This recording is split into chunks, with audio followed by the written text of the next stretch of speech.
नमस्कार, मेरा नाम है योगेश शर्मा। आज इस लेक्चर में हम लोग देखेंगे कि किस तरीके से जो आप रिएक्ट ऐप क्रिएट करते हैं, यानी कि आपने एक रिएक्ट ऐप को क्रिएट किया हुआ है by using the create react app utility. Okay, this is the predefined और इसे आपने क्रिएट किया हुआ है। Now we have to understand that what files are generated by that utility. Okay, so आप यहाँ देखें अगर तो यहाँ कुछ फाइल्स आपकी जनरेटेड है। मैं वन बाई वन हर फाइल के बारे में आपको बताऊंगा। Now first of all I am discussing about the readme dot M D. जैसे ये डॉक्यूमेंटेशन फाइल होती है बेसिकली आपके अंडरस्टैंड करने के लिए कौन कौन सी कमांड्स हैं, क्या क्या हैं, तो वो उसके बारे में डिटेल्स आपको यहाँ मिल जाएगी। इसके बारे में मैं ज़्यादा डिस्कशन में नहीं आना है। नाउ पैकेज डॉट जेसन, ये जो फाइल होती है बेसिकली ये नोड से रिलेटेड जो भी कॉन्फ़िगरेशंस होते हैं उन कॉन्फ़िगरेशंस को सेट करने के लिए यूज़ में आती है, या फिर उनके पैकेजेस की इन्फॉर्मेशन को भी देखने के लिए यूज़ में आती है। बेसिकली होता क्या है, मान के चलिए जब आप प्रोजेक्ट बनाते हो, कोई भी आपने रिएक्ट के ऊपर ऐप बना ली और ऐप बनाने के बाद आप अपने लोकल सिस्टम से किसी दूसरे सिस्टम पर आप इसे डेप्लॉय करना चाहते हैं, डेप्लॉय यानी रन कराना चाहते हैं, तो आपको करना क्या पड़ेगा। ये जस्ट आप पूरी फाइल फोल्डर को आप लेके जाते हैं, देन आपको वहाँ एक कमांड चलानी पड़ती है npm इंस्टॉल। तो npm इंस्टॉल कमांड क्या करती है कि आपके सिस्टम की जो रेफरेंसेस हैं या फिर आपके जो डिपेंडेंसीज हैं, उन डिपेंडेंसीज को उस अदर सिस्टम के अंदर भी इंस्टॉल करेगी। और वो जब इंस्टॉल करती है तो वो पैकेज डॉट जेसन फाइल को रीड करती है। ठीक है, तो आप यहाँ जब पैकेज डॉट जेसन पे जाते हैं तो आप ये देखें कुछ यहाँ कॉन्फ़िगरेशंस लगे हुए हैं, लाइक इसका नाम क्या होगा ऐप का, ठीक है ना, वर्जन क्या है, ठीक है, डिपेंडेंसीज कौन कौन सी हैं। आप ये देखें ये जो सेक्शन है ये डिपेंडेंसीज बता रहा है, तो डिपेंडेंसी बता रहा है, साथ के साथ वर्जन को भी शो कर रहा है कि किस पर्टिकुलर वर्जन का यहाँ यूज़ किया हुआ है। तो रिएक्ट, रिएक्ट डोम, रिएक्ट स्क्रिप्ट, वेब वाइटल्स, तो ये जो हैं आपके वो ऑलरेडी यहाँ रेफरेंसेज हैं। तो जो आपका npm इंस्टॉल कमांड होती है वो इन्हीं पर्टिकुलर डिपेंडेंसीज को चेक करती है और उसके अकॉर्डिंग आपके सिस्टम के अंदर इंस्टॉलेशन कर देती है। ठीक है, और शुरुआत में आपकी कौन सी स्क्रिप्ट रन होनी है, यानी कि जब आप एप्लीकेशन को डिबग करते हैं तो उस टाइम पर कौन कौन सी स्क्रिप्ट रन होगी, तो वो उसके बारे में डिटेल्स आपको यहाँ मिल रही है। Okay, another file is the package log dot JSON. Basically ये जो फाइल होती है ये ऑटोमेटिक जनरेटेड होती है और ये आपके डिपेंडेंसीज के रेफरेंसेस को ही बताती है, यानी कि जो आपने पैकेज डॉट जेसन के अंदर पैकेज इंस्टॉल किए हुए हैं उसके अलावा कुछ थर्ड पार्टी इंस्टॉलेशन भी किए जाते हैं, तो उन थर्ड पार्टी इंस्टॉलेशन की भी आपकी जो इन्फॉर्मेशन होती है वो पैकेज लॉग डॉट जेसन के अंदर अवेलेबल रहती है। ठीक है, बट ये जो फाइल होती है प्रोडक्शन पे नहीं आती, यानी कि आप जब डेवलपमेंट कर रहे हैं तब आपके ये फाइल दिखाई देगी, लेकिन जब आप प्रोडक्शन पे जाएंगे तो आपको ये फाइल नहीं मिलेगी। इसके अलावा गिट इग्नोर होता है, तो ये बेसिकली आपके गिट से रिलेटेड जो टास्क होते हैं उनके लिए यूज़ में आता है। लेटर ऑन हम देखेंगे कंप्लीट उसके अंदर। नाउ ये जो आप सेक्शन देख रहे हैं, मैं एक बार एसआरसी को छोड़ रहा हूँ, मैं पब्लिक पे जा रहा हूँ। तो ये जो पब्लिक का पर्पज़ है, बेसिकली पब्लिक का पर्पज़ है कि एंड यूज़र को क्या दिखाई देगा, एंड यूज़र के लिए क्या क्या चीज़ें आएंगी।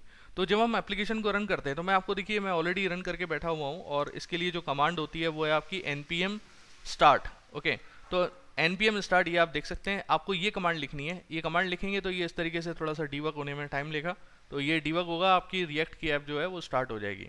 अगर आप इस रिएक्ट के ऐप होने के स्टार्ट होने के बाद, जैसे आप ये देख रहे हैं ये मेरा पोर्ट नंबर है 3000, ये इसका डिफ़ॉल्ट पोर्ट नंबर होता है। आप चाहें तो इसे अपडेट भी कर सकते हैं, बट ये लोकल होस्ट 3000 पे आपकी ये ऐप रन हो रही है और आपको यहाँ जस्ट एक हेलो मैसेज मिल रहा है। ओके, जो इसका प्राइमरी, जैसे अगर आप जब फर्स्ट टाइम पे प्रोजेक्ट क्रिएट करते हैं ना तो उसके अंदर एक रिएक्ट का आइकन वगैरह सब कुछ आता है, लेकिन ये मैंने अभी हटा दिया फॉर द सिंप्लिसिटी। ठीक है, ये सब कुछ मैंने हटा दिया है, तो इससे कंफ्यूज नहीं हो कि ये क्या चीज़ें हैं, मतलब सिर्फ इतना सा ही क्यों आ रहा है। इसके अलावा बहुत सारी चीज़ें होती हैं वो मैंने यहाँ से स्किप कर दी हैं क्योंकि हम बिल्कुल स्क्रैच से यहाँ देखने वाले हैं। तो index dot H T M L basically करती क्या है, अगर आप यहाँ फाइल में जाके देखेंगे तो यहाँ कुछ भी नहीं है। जैसे बॉडी टैग के अंदर, क्योंकि हम जानते हैं कि HTML की बॉडी जो होती है वो बेसिकली रिस्पॉन्सिबल होती है कि एंड यूज़र को क्या दिखाई देगा। तो नो स्क्रिप्ट का मतलब क्या है कि अगर किसी वजह से आपके ब्राउज़र के अंदर जावास्क्रिप्ट डिसेबल है, ठीक है ना, एंड यूज़र ने डिसेबल कर दिया या किसी अदर रीजन से आपकी जावास्क्रिप्ट डिसेबल हो जाती है, तो उस टाइम पे जावास्क्रिप्ट का एरर शो ना होकर जस्ट आपके सामने मैसेज आ जाए, you need to enable JavaScript to run this app. ठीक है, इसके अलावा आपने एक डिव एलिमेंट बनाया हुआ है जिसका आईडी दिया हुआ रूट, ये ध्यान से देखिएगा, div ID equals to root, क्योंकि रिएक्ट का जो पर्पस होता है वो सिंगल पेज एप्लीकेशन बनाने के लिए होता है और index dot H T M L वही सिंगल पेज है। यानी कि कहने का मतलब ये हुआ कि index dot H T M L आपका पेज होगा जो सबसे पहले लोड होगा और इसके अंदर अदर कंपोनेंट्स भी आपके यहाँ लोड होते हैं। इसके अलावा ये कुछ फाइलें आप देख रहे हैं, मैनिफेस्ट डॉट जेसन फाइल है जो आपके मतलब मैनिफेस्ट जो फाइल होती है, या फिर ये आपकी मेटा फाइल भी बोल सकते हैं आप इसको, जिसमें आपकी जस्ट एक इन्फॉर्मेशन आपकी अवेलेबल होती हैं और जो कि आपके जेसन फॉर्मेट के अंदर यहाँ अवेलेबल हैं। ओके, इसके अलावा आप देखें robot dot T x T, आप जानते हैं कि ये बेसिकली रोबोट्स वगैरह के लिए यूज़ में आती है, जब आप एसईओ के पॉइंट ऑफ व्यू से आप देखेंगे। इसके अलावा ये कुछ लोगो वगैरह जनरेट करके लाता है, इनसे हमें अभी कोई ऐसा कोई मतलब नहीं है, फेविकन आइकन है आपका। और इसके बाद आप देखें ये पब्लिक आपका कंप्लीट हो जाता है। Now come to the another folder that is SRC. अब आप ये देखिए जो भी आप डेवलपमेंट करेंगे ना वो एसआरसी के अंदर करना है आपको, मैक्सिमम जो भी चीज़ें आपको बनानी है। तो ये जो एसआरसी आप देख रहे हैं इसके अंदर आप देखें कुछ फाइलें आ रही हैं, app dot C S S आ रही है, ऐप डॉट जी एस आ रही है, index dot C S S आ रही है, app dot test dot J S आ रही है, इंडेक्स डॉट जी एस आ रही है, logo dot S V G आ रही है। ठीक है, ये सेट ऑफ टेस्ट और ये कुछ आपकी और अदर फाइल भी होती हैं जो कॉन्फ़िगरेशंस के लिए यूज़ में आती हैं। तो इनके अंदर जो सबसे ज़्यादा इंपॉर्टेंट फाइल्स हैं वो आपकी दो हैं, इंडेक्स डॉट जी एस और एक है आपकी ऐप डॉट जी एस। ठीक है, तो यहाँ ये जो इंडेक्स डॉट जी एस है ये सबसे इंपॉर्टेंट फाइल है, सबसे मेन फाइल है। ये बेसिकली यही file index dot J S file app dot J S file को यूज़ में लेती है। ठीक है ना। तो अगर मैं बात बोलूँ, जैसे हम लोग जानते हैं कि रिएक्ट कंप्लीटली आपका कंपोनेंट बेस्ड प्रोग्रामिंग होती है। कंपोनेंट बेस्ड प्रोग्रामिंग का मतलब क्या होता है, जो भी टास्क आपके परफॉर्म होते हैं वो कंपोनेंट्स में होते हैं। या फिर अगर मैं बोलूँ, अगर सिंपल लैंग्वेज में बोलूँ, जैसे आपके किसी वेबसाइट के अंदर हेडर फुटर कंटेंट पार्ट इस तरीके से जो सेक्शंस होते हैं वो सेक्शंस अलग अलग सेक्शंस है। मतलब ऐसा नहीं है कि एक HTML पेज पे ही आपने सब कुछ को सब चीज़ों को रेंडर कर दिया, ऐसा नहीं होता। आपके ये सेपरेटली सेक्शंस होते हैं, सेपरेटली मैनेज होते हैं। इनका जावास्क्रिप्ट का टाइपस्क्रिप्ट का कोड सेपरेटली मैनेज होता है, इनका व्यू HTML CSS बिल्कुल सेपरेटली मैनेज होती है, जिससे उसे मेंटेनेंस करना उसकी ईजी हो जाता है। ठीक है ना। तो जो आपके सेक्शंस हैं उनको आप यहाँ आज के दिन में ये बोल सकते हैं these are the components. Okay, तो सबसे मेन जो कंपोनेंट होता है, जो सबसे पहले लोड होता है, जिसके अंदर अदर कंपोनेंट्स लोड होते हैं, that is app dot J S. ठीक है, तो आप यहाँ देखें basically index dot J S file जो है it is the entry point of your react application. तो जब आपकी एप्लीकेशन लोड होती है तो सबसे पहले index dot J S file को ही देखती है। और ये जो फाइल है ये अदर फाइल्स के रेफरेंसेस ले रही है। इसके अलावा आप ये देखें दो ये जो पैकेजेस हैं इनको इंपोर्ट करा रही है, रिएक्ट डोम और रिएक्ट।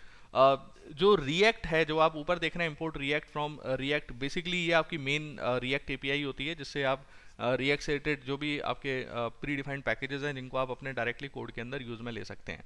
और रिएक्ट जो डोम जो है वो बेसिकली डोम मैनिपुलेशन जो होते हैं हमारे, लाइक आपके कोई एलिमेंट्स को पिक करना, उनको अपडेट करना। ठीक है ना, तो वो जैसे हम आज तक देखते हैं ना जावास्क्रिप्ट के अंदर, कोड जावास्क्रिप्ट में, तो वहाँ आप क्या लिखते थे, document dot get element by I D, document dot get element by name. तो ये जो मेथड्स होते हैं आपके document get element by I D वगैरह सब कुछ, ये सब कुछ आपके अवेलेबल होते हैं थ्रू द रिएक्ट डोम। और यहाँ पर आप ये जो सिंटेक्स देख रहे हैं, ये जो आप सिंटेक्स देख रहे हैं, इस सिंटेक्स में आपको ये क्या बता रहा है कि रिएक्ट डोम को जो आपने यहाँ पैकेज लिया इसके अंदर एक रेंडर मेथड है। ये आप ये बता रहे हैं कि आपको क्या रेंडर करना है।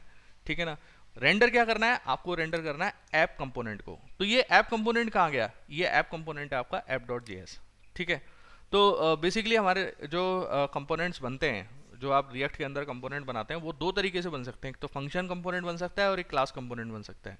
ये जो एग्जांपल आप देख रहे हैं ये फंक्शन कंपोनेंट का है। आपने किया क्या, जस्ट एक फंक्शन ऐप को यहाँ कॉल किया, this is the your own function, और इस फंक्शन के अंदर you are just returning some value. आपने ये एक HTML मार्कअप को यहाँ से रिटर्न करा दिया। ठीक है, तो डिव बनेगा class name equals to app और S2 में हेलो। तो आप देख रहे हैं जब स्क्रीन पे जब आउटपुट आता है तो आपको यहाँ हेलो ही दिखाई दे रहा है। ठीक है, तो कहने का मतलब ये हुआ कि हेलो आपने यहाँ लिख दिया, like my name is Yogesh, my name is Yogesh Sharma. Okay, ये मैंने लिख दिया। कंट्रोल एस करूँगा मैं तो जो मुझे रेंडरिंग होगी, ठीक है ना, अगर यहाँ रेंडरिंग होगी तो आप देखेंगे यहाँ अपडेट हो जाएगा ये। ओके, कोड थोड़ा सा टाइम लेता है क्योंकि रिएक्ट की ऐप है आपकी, पूरी आपकी कंपाइल होती है, एग्जीक्यूट होती है। तो ये एग्जीक्यूट होगा, इट्स टेकिंग सम टाइम। ठीक है, और आप देखेंगे यहाँ अपडेट हो जाएगा। तो कहने का मतलब क्या हुआ कि ये जो आपका जो आपने कंपोनेंट बनाया हुआ है, ठीक है ना, इस कंपोनेंट के अंदर जस्ट आपने एक डिव बनाया और डिव के अंदर यानी कि आपने ये HTML मार्कअप बना दिया कि ये पर्टिकुलर फंक्शन ये HTML मार्कअप रिटर्न करेगा। ठीक है, अब ये HTML मार्कअप रिटर्न तो करेगा लेकिन ये एक्सेस कहाँ होगी, ये एक्सेस होगी इस लोकेशन पे। तो रेंडर के अंदर आप ये यहाँ लिख सकते हैं। हालांकि ये जरूरी नहीं है कि आप थर्ड पार्टी यानी कि app.js का यूज़ करें, ऐसा कोई कंपलसरी रूल नहीं है। app.js कोई ऐसा जरूरी नहीं है। आप चाहें तो यहाँ पर भी अपनी कोई भी नॉर्मल जो HTML होता है वो आप यहाँ लिख सकते हैं। तो आप अगर उसे लिखेंगे तो वो आपके रूट एलिमेंट के अंदर रेंडर हो जाएगी। ओके, तो नाउ यू कैन सी जो आपने अपडेशन किया था वो अपडेशन आपको यहाँ पर भी दिखाई दे रहा है। तो कहने का मतलब ये हुआ कि अगर मैं इस फाइल स्ट्रक्चर के अंदर जाता हूँ और इसके अंदर app.json में app.js के अंदर आपने जो भी डिवेलपमेंट बनाया है या जो भी आपने HTML मार्कअप लिया है, उस मार्कअप का रेफरेंस आप index.js में ले रहे हैं। तो आप ये देखें ऊपर तो आपने इसको इंपोर्ट करा दिया यानी कि जो पैकेज आप यहाँ से जो क्लास वगैरह जो भी आप यहाँ से रिटर्न कराते हैं, तो ये फंक्शन है बेसिकली। तो फंक्शन को आपने यहाँ रिटर्न कराया, एक्सपोर्ट कराया और index.js पे आपने इसे इंपोर्ट कर लिया। तो जब आप इसे इंपोर्ट करते हैं और जो आप यहाँ सिंटैक्स लिखते हैं, तो वो सिंटैक्स आपको इस पर्टिकुलर एलिमेंट पे, यानी कि document dot get element ID root, ये इसकी वैल्यू को पिक कर रहा है। तो ये particular element by ID root क्या है, बेसिकली मैंने आपको जस्ट अभी दिखाया था। पब्लिक के अंदर index.html में ये आपने div id equals to root लिखा हुआ है। तो ये आपका जो index.js है, ये index.js इस पर्टिकुलर रूट पर आपके इस कोड को अप्लाई कर रहा है, ठीक है ना। ऐसा कोई जरूरी कंपलसरी रूल नहीं है कि आपको app.js के अंदर ही वो जो मार्कअप है वो लिखना है। आप चाहें तो यहाँ पर भी अपना कोई भी मार्कअप लिख सकते हैं, HTML मार्कअप, और जो आप एंड यूज़र को दिखाना चाहते हैं तो वो ऑटोमेटिकली वहाँ अप्लाई हो जाएगा। तो जो मेन इंपॉर्टेंट फाइल है वो है आपकी index.js फाइल। app.js आपकी ऑप्शनल है, अगर आप ऐड करना चाहते हैं इनिशियली तो आप कर सकते हैं, अदरवाइज उसे स्किप भी कर सकते हैं। बट app.js जो फाइल होती है वो सबसे मेन रूट कंपोनेंट होता है। तो जो हमारी जनरल प्रैक्टिस होती है वो जनरल प्रैक्टिस ये है कि आपको app.js को यूज़ में लेना ही पड़ता है। आप चाहें तो अपना खुद का भी यहाँ फंक्शन बना सकते हैं, जैसे मैं एक एग्जांपल के थ्रू बनाता हूँ। ये आप देखें, आपने एक फंक्शन बनाया। बेसिकली ये फंक्शन नॉर्मल फंक्शन नहीं है, ये प्रॉप्स आर्गुमेंट को ले रहा है, तो ये आपका एक फंक्शन कंपोनेंट है। इस फंक्शन कंपोनेंट के अंदर एक मैं जस्ट एक HTML यहाँ से रिटर्न करा रहा हूँ। ये S2 वगैरह भी सब कुछ मैं यहाँ से हटा देता हूँ। तो ये जस्ट एक this is my own function, ये आपने एक स्ट्रिंग को रिटर्न करा दिया। अगर आप स्ट्रिंग को या इस पर्टिकुलर फंक्शन को यूज़ में लेना चाहते हैं तो उस कंडीशन में आपको करना क्या पड़ेगा, आपको उस फंक्शन को कॉल कराना पड़ेगा। तो आप इस तरीके से यहाँ कॉल कराइए। इसमें आप एक चीज़ का ध्यान रखिएगा, जो आप फंक्शन बनाते हैं या कंपोनेंट बनाते हैं उसमें जो फर्स्ट कैरेक्टर है वो कैपिटल होना चाहिए, अदरवाइज ये आपको एरर जनरेट करके देगा। तो ये आपने fun1 किया और देन आपने ये इसे यहाँ डिक्लेयर कर दिया। अब अगर मैं इसे एग्जीक्यूट कराऊंगा देन यू कैन सी हमारा आउटपुट हमें क्या मिलने वाला है। तो थोड़ा सा रिफ्रेश करना पड़ेगा, after that you are getting this particular value. तो कहने का मतलब ये हुआ कि कोई फंक्शन है, कुछ भी है, आप उस फंक्शन को एज ए कंपोनेंट के फॉर्म में यूज़ में ले सकते हैं, बट आपको यहाँ प्रॉप्स लगाना यहाँ कंपलसरी है। इसके अलावा आपके पास क्लास कंपोनेंट्स भी होते हैं, आप चाहें तो यही सेम टास्क क्लास कंपोनेंट के थ्रू भी इंप्लीमेंट कर सकते हैं। तो आगे हम लोग बढ़ते हैं और इसमें जैसे आप ये देखते हैं कि app.js है, इसके अंदर कुछ भी मैं अपडेट करता हूँ, ये हम लोग ऑलरेडी देख चुके हैं, और रिटर्न कराते हैं तो ये आपके रिटर्न होता है और देन आपको यहाँ अपलोड भी हो जाता है। तो कहने का मतलब ये हुआ कि पब्लिक फोल्डर के अंदर जो इंडेक्स जो आपकी index.html है, इस index.html में ये जो div एलिमेंट के अंदर आपने कोड किया हुआ है, जो आपने div रूट लिखा हुआ है, इस रूट पर डेटा अपलोड करने की रिस्पॉन्सिबिलिटी आपके इस document.getElementBy रूट से होती है। और जो भी आप कंपोनेंट के रेफरेंसेस आप यहाँ डिफाइन करते हैं वो रेफरेंसेस आपके यहाँ डायरेक्टली अप्लाई हो जाते हैं। तो कहने का मतलब ये हुआ कि अगर आपको एक और यहाँ कंपोनेंट क्रिएट करना है, जैसे आप ये देख रहे हैं, जैसे और भी आपको कंपोनेंट क्रिएट करने हो, तो आप क्या करें, यहाँ एक फाइल बनाएं जाके, ठीक है, एक फाइल बनाएं app1.js। ओके, फाइल का नाम भी ध्यान रखिएगा, जो है आपका वो ए कैपिटल होना चाहिए। देन उसके बाद मैं यहाँ इसे डिक्लेयर कर देता हूँ, तो app1 कर देता हूँ फंक्शन का नेम, जिससे हमारे कोई कन्फ्यूजन क्रिएट नहीं हो। क्लास वगैरह मैं यहाँ नहीं लगाना चाहता, तो ये क्लास वगैरह मैं एक बार को स्किप कर देता हूँ, ठीक है। और जस्ट एक S2 यहाँ आ रहा है, आप देख लें, और आप यहाँ लिख दें फ्रॉम F1, ये आपने इस तरीके से डिफाइन कर दिया। और एक्सपोर्ट में भी आपने यहाँ से एक्सपोर्ट डिफ़ॉल्ट और F1 को यहाँ से एक्सपोर्ट करा दिया, क्योंकि एक्सपोर्ट कराना भी कंपलसरी है। तो ये जब एक्सपोर्ट करा देते हैं और इसे आप अगर यूज़ में लेना चाहते हैं, तो जैसे आपने ये डिफाइन किया था उसी तरीके से आपको यहाँ F1 को भी डिफाइन करना पड़ेगा। तो F1 और ये F1 से आपको यहाँ से रिट्रीव होगा। तो अभी ये यूज़ में नहीं आ रहा है, इसलिए आपको ग्रे कलर में दिखाई दे रहा है। अब अगर आप इसे यूज़ में लेना चाहते हैं तो बिल्कुल आप यूज़ में ले सकते हैं। आप यहाँ लिखेंगे F1 और ये / देन दैट्स इट। तो जब आप इसे रन कराएंगे, now you are getting output from the F1 also. So ये वे होता है जैसे आप अपने अदर कंपोनेंट्स को इंक्लूड कर सकते हैं और यहाँ पर रन करा सकते हैं।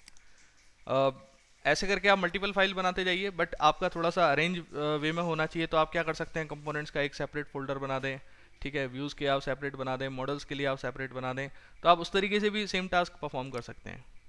ओके, अगर देखिए आप यहाँ क्लास कंपोनेंट बनाना चाहते हैं तो वो भी आप बहुत आसानी से बना सकते हैं। आपको करना क्या है, आपको सेम फाइल के अंदर क्लास हेलो बनाना है, जैसे आपने बनाया, एक्सटेंड किया आपने।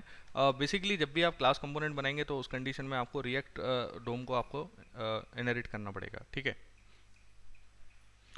तो आपको क्या लिखना पड़ेगा, रिएक्ट डॉट कंपोनेंट, तो ये आप इसे इनहेरिट करेंगे।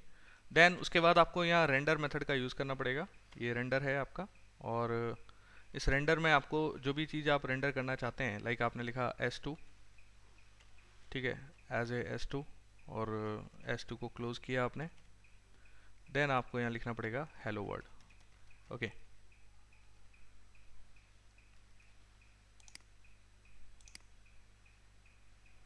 थोड़ा सा सिंटेक्स में चेंज, पैरेंथेसिस यहाँ ना लिखे, कर्ली ब्रेसेस में स्टार्ट होगा आपका रेंडर और ये आपका कर्ली ब्रेसेस के अंदर एंड हो जाएगा। तो ये आपने डिफाइन कर दिया हेलो, तो ये आपका कंपोनेंट बन गया। अब इस कंपोनेंट को अगर आप इंक्लूड करना चाहते हैं तो आपको यहाँ सिर्फ इतना सा लिखना है, आप यहाँ लिखें हेलो और इसको यहाँ बंद करिए, दैट्स इट, ये हो गया आपका। अब आप इसे दोबारा से रन कराएं, एंटर करें, something went wrong, your render method should have a return statement, oh sorry. अब देखिए क्या दिक्कत हुई है, आपने जो हेलो वर्ड यूज़ किया है बट यहाँ आपने रिटर्न स्टेटमेंट को नहीं लिखा, तो रिटर्न हेलो वर्ड और ये लिखना ज़रूरी है। इसके बाद आप रन कराएंगे, then you will get the output hello world, ये आपको एज इट इज़ मिल रहा है। लेकिन आप ये देखें हेलो वर्ड जो हो रहा है आपका रेंडर, वो एज इट इज़ यहाँ इस तरीके से देखें, वो आपको क्या है कि एज ए स्ट्रिंग ही डायरेक्टली प्रिंट करा रहा है, यानी कि आप ये देखें S2 में दे रहा है। वो ऐसा क्यों हो रहा है उसका रीज़न बताता हूँ मैं। आपने S2 को यहाँ एज ए स्ट्रिंग ले लिया, आप यहाँ से ये हटा दीजिए डबल कोट्स को, और देन आप उसके बाद अगर एग्जीक्यूट करेंगे तो आप देखेंगे कि ये आपका मार्कअप जो है वो डायरेक्टली एग्जीक्यूट होगा ब्राउजर पे and you will get the result hello world. So ये तरीका होता है जिससे आप अपने एक कंपोनेंट्स वगैरह बना सकते हैं आप।